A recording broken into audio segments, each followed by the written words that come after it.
दर्शक बंधु ओढ़णी सीरियल रे देखा पाइबे एक धमाकदार एपिसोड। ज्योति को किडनैप करके नहीं कि रघु कोठी रे बिकिदेला तापर से कोठी को जीवन आउ अंश जीवे ज्योति को बंचेइबा पाई। तापर जीवन आउ अंश सेठी जो गुंडा माने थिबे तांको सह फाइट करिवे। तापर रघु जीवन को जीवन रु मारिबा पाई चेष्टा करिवो आउ बंदूक उठेई कि जीवन को आडू को देखैबो। आउ ठीक सेही टाइम रे अंश आसी से दुई जन मझे पशिजे आउ अंश देहरे गुली बाजिब आउ तापरे ज्योति जाइकी से रघुर बंदूक को धरी पकईबे आउ ता हाथरू बंदूक को छड़ेकी तले फोपाड़ी देबे।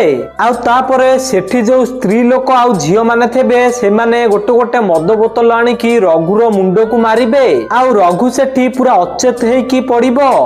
तो दर्शक बंधु आपण मानकु कौन लगुच अंश जीवन गुली खाई ज्योति भरोसा को जितुंट कि जदि हाँ ताले कमेंट रे येस लिखि दियंतु। आउ आपण माने जदि भाबुचंती से बदमाश रघु को आहुरी माड दरकार ताले वीडियो को लाइक करी चैनल को सब्सक्राइब कर दियंतु।